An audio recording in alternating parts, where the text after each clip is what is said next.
Olá pessoal, boa noite.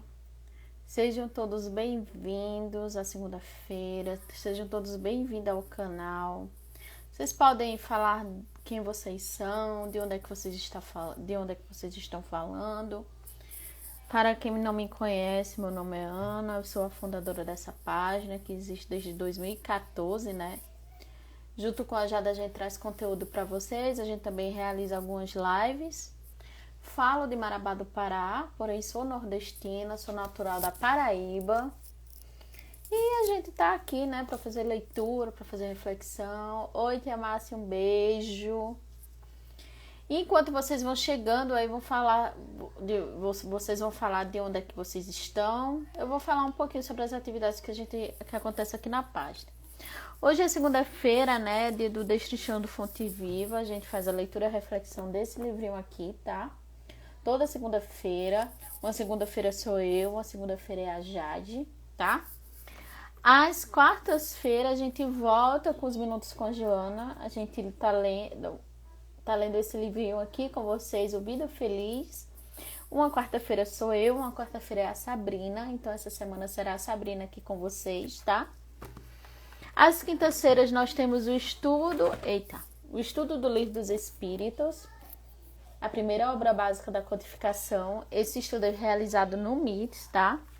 No Google Meet, e também é gravado e lançado lá no canal do YouTube. Atualmente a gente está no capítulo 6, a gente está estudando as questões e as respostas sobre a vida espiritual.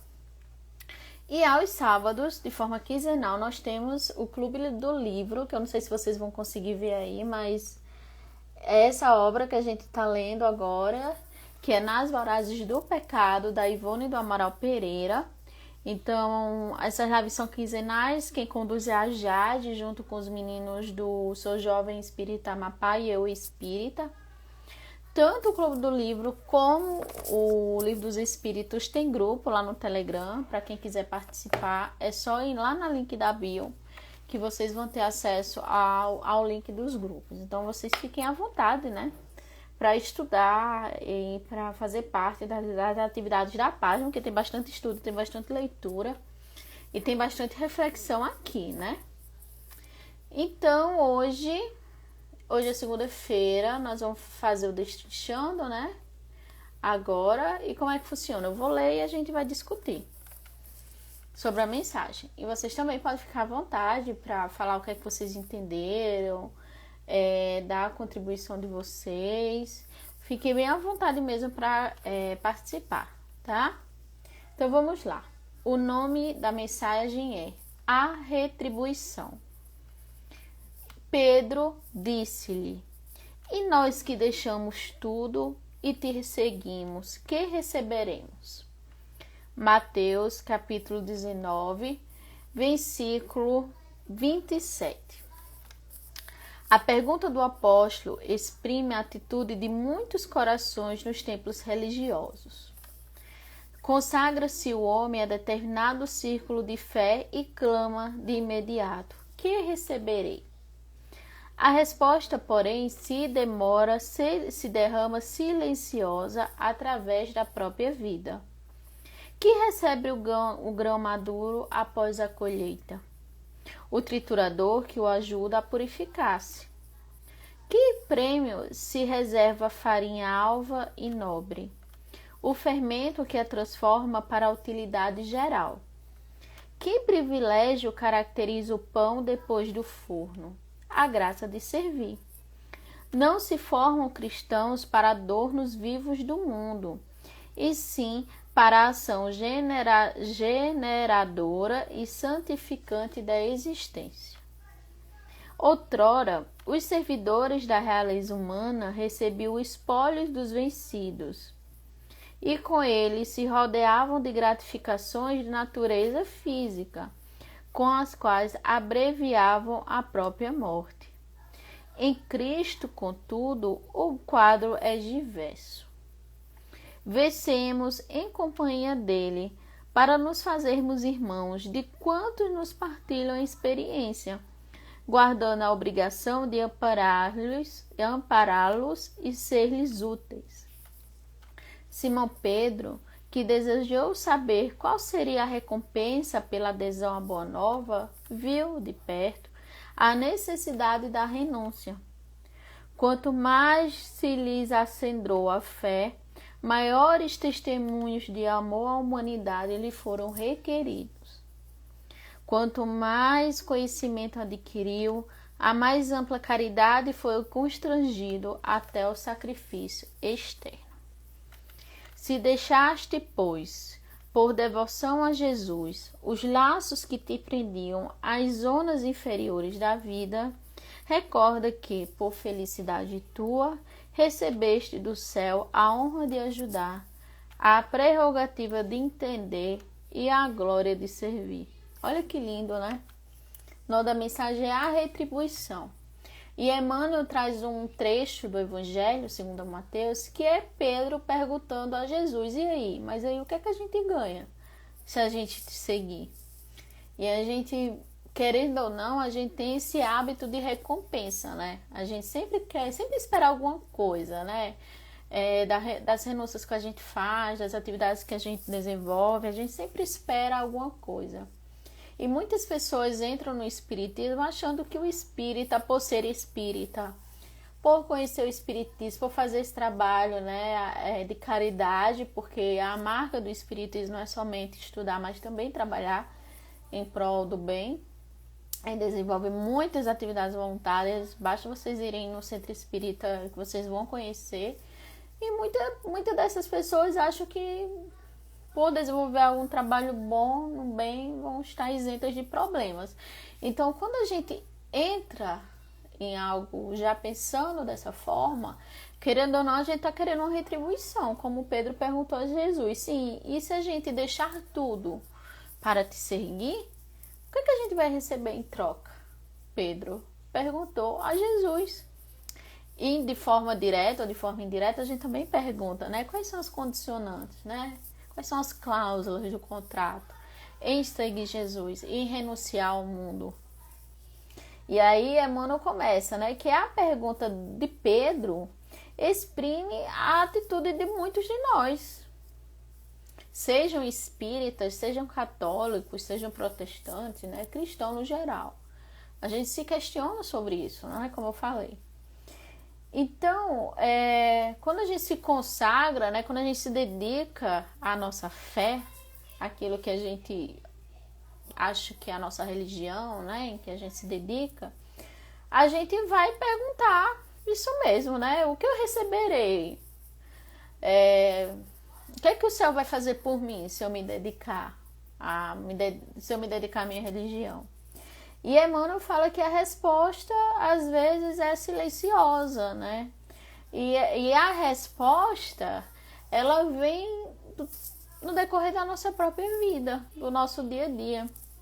Às vezes a gente quer que Deus se manifeste de uma forma sobrenatural, né? De uma forma bem espetacular, que choque os nossos olhos. E Deus não age dessa forma. Deus age de uma forma natural. Ele não vai burlar as suas leis por causa dos nossos caprichos. Ele não vai fazer isso. Qual é a forma que Deus se manifesta na nossa vida? Através de nós mesmos, né? Da nossa própria existência. E através de tudo aquilo que está ao nosso redor. Na natureza, né? Na companhia de outras pessoas.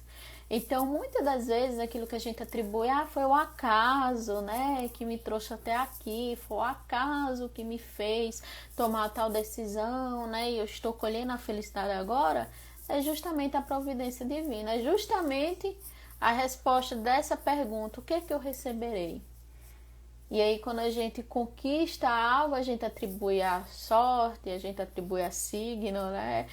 A gente atribui ao acaso e esquece de associar a causa primária, essa inteligência suprema que é Deus.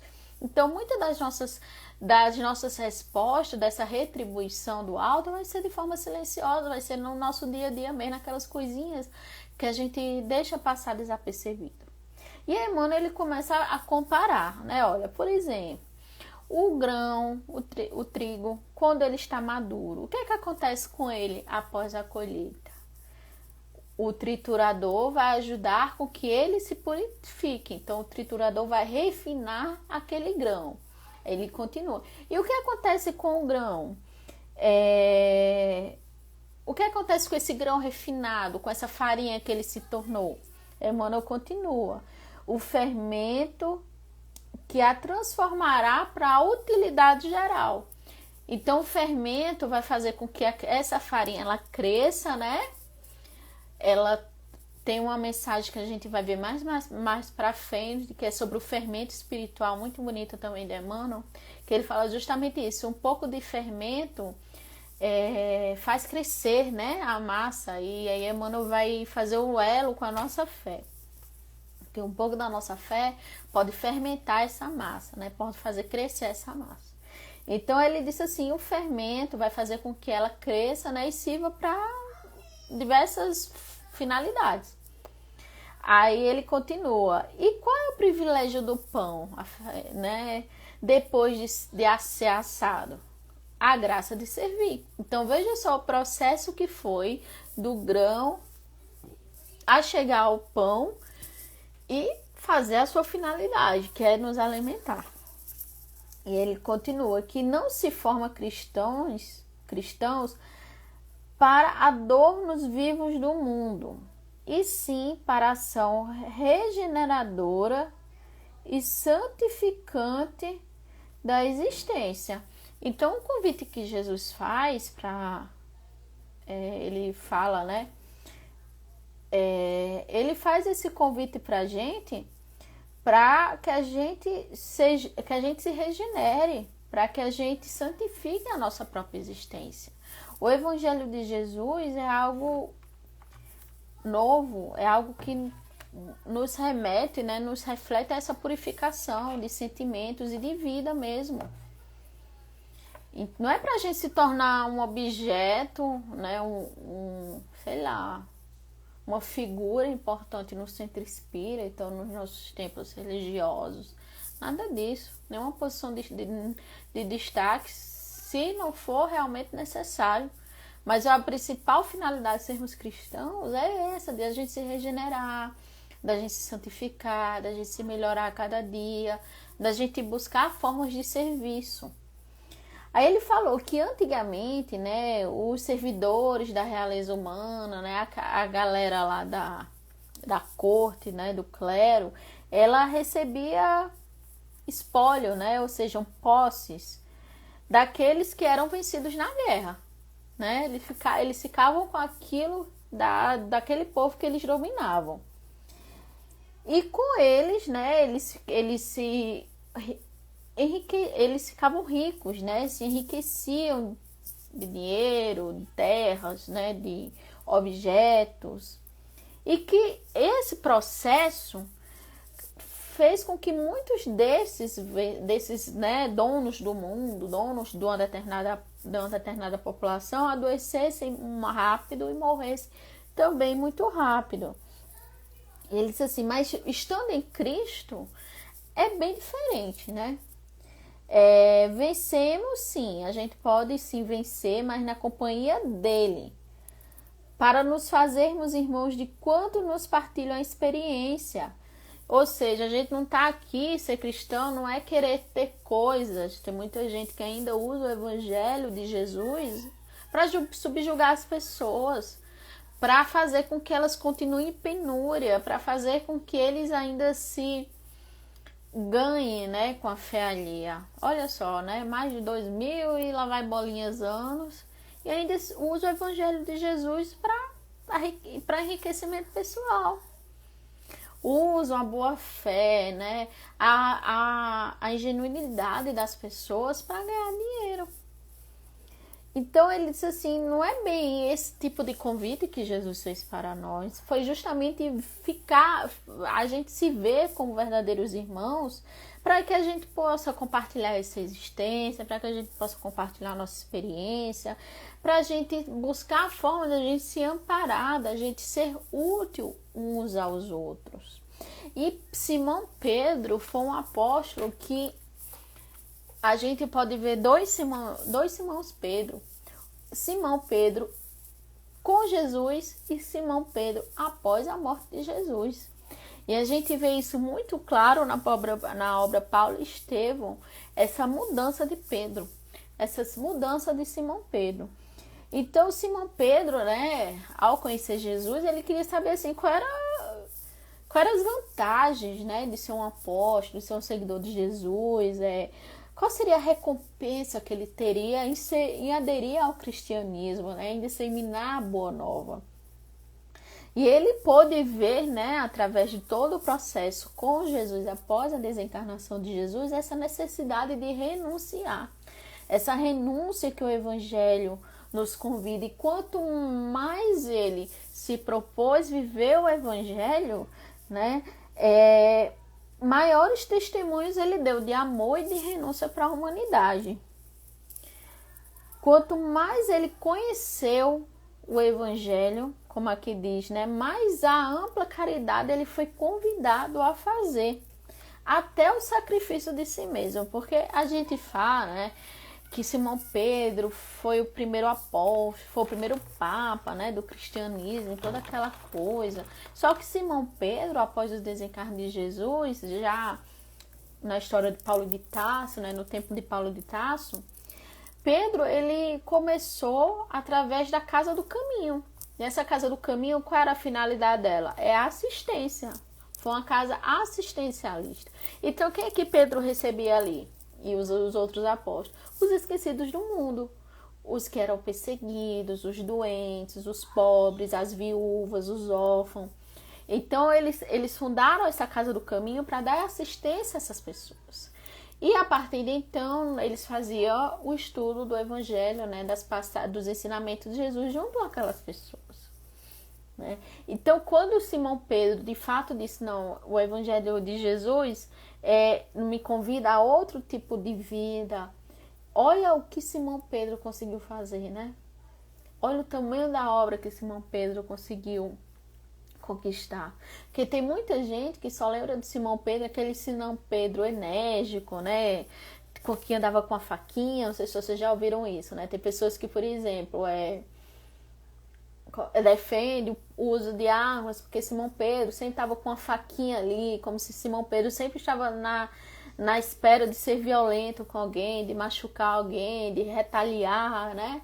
E quando Jesus foi preso, olha só, Jesus já estava indo para o Calvário, quando Simão Pedro se assustou diante da prisão de Jesus, que ele machucou, né, o guarda, cortou a orelha, e Jesus disse, Simão, embainha a tua espada, porque aquele que mata pela espada também perecerá através dela. Então, olha só o ensinamento de Jesus dizendo, até nessas horas, procura a pacificação, não parte para a violência. E aí teve toda aquela história, né, de Jesus ter curado, né, ter restituído a orelha no lugar do guarda, enfim. Então vejam que até no momento crucial, Simão ainda não tinha entendido bem a proposta do Evangelho, né? Essa questão da renúncia. E aí foi com realmente a aceitação, ele foi entendendo e foi praticando e viu que quanto mais se praticava o Evangelho, mais tinha trabalho a ser desenvolvido. E aí Emmanuel prossegue. Se deixaste, pois, por devoção a Jesus, os laços que te prendeu às zonas inferiores da vida, recorda que, por felicidade tua, recebeste do céu a honra de ajudar, a prerrogativa de entender e a glória de servir. Porque quando Jesus convida e diz assim, deixa tudo e me segue, é tudo que nos prende à matéria. É todos esses sentimentos negativos que a gente traz dentro da gente, essa necessidade, essa mágoa, esse rancor, desejo de vingança, o ódio, né? Então, Jesus nos convida a renunciar a esses sentimentos, renunciar a esses tipos de prisão, né?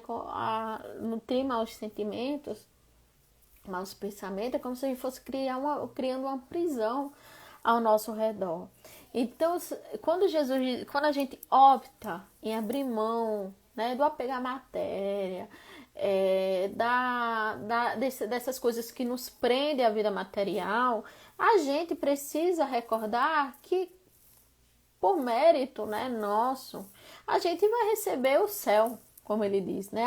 E a gente vai receber essa honra de servir, essa honra de entender, essa honra de ajudar. Porque, gente, quanto mais a gente trabalha, quando a gente se dedica, né, a um trabalho assim, de doação mesmo de si mesmo, o trabalho vai aumentar, né, ele cresce. Eu lembro que quando eu estava lá no Centro Espírita, lá em Macapá, participando da reunião mediúnica, os espíritos diziam assim, olha, se preparem, porque o trabalho vai aumentar, né? Isso em 2019, lá por meados de março, por aí. A gente sempre recebia muitas mães no dia da sopa fraterna lá, né? Então elas tomavam café, ficavam para evangelização, né? Para o momento da evangelização espírita, aí lanchavam, aí levavam a sopa, o pão, né, para casa, e a espiritualidade sempre avisava: se preparem porque o trabalho vai aumentar. E a gente, sim, a gente sempre recebe essas intuições, né, de que a gente tem que se doar sempre um pouquinho mais, porque é crescente o número de pessoas que passam fome, passam frio, passam necessidade onde estão. Aí eu até brincava, né? Eu disse, poxa, se eles estão avisando que o trabalho vai aumentar, eles têm que também aumentar o número de trabalhadores, né? Porque tá cada vez mais escasso. Pessoas que realmente querem se dedicar com a disciplina do horário, com o sentimento de compromisso, é muito difícil.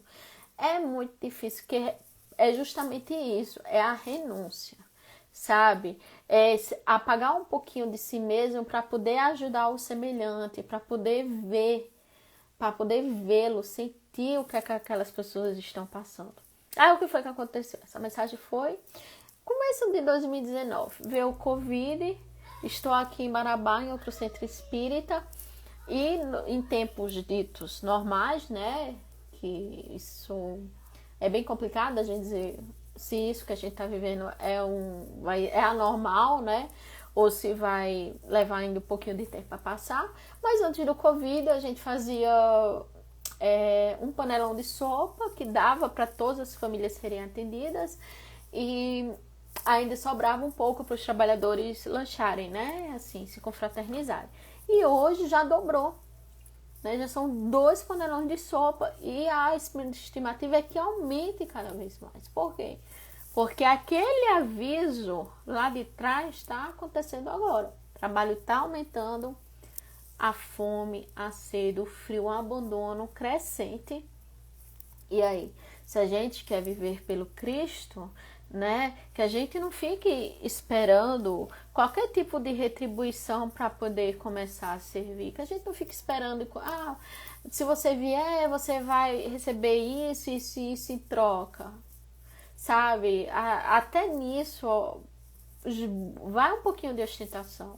Se vocês querem dizer assim, Ana, eu queria desenvolver um trabalho social legal, desenvolva porque você quer.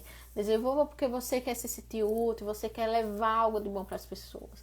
Mas não vá para o trabalho pensando assim, eu vou para o trabalho porque a espiritualidade vai me proteger mais, ela vai evitar que eu passe por algumas situações, sabe? Com esse espírito de querer sentir algum tipo de retribuição. Vá que nem não faça. A gente tem um pouquinho de Simão Pedro aí, né? Da questão de sempre esperar uma retribuiçãozinha. Mas que nós sejamos o Simão Pedro que entendeu o Evangelho e que mergulhou fundo em sua prática e conseguiu desenvolver esse trabalho maravilhoso.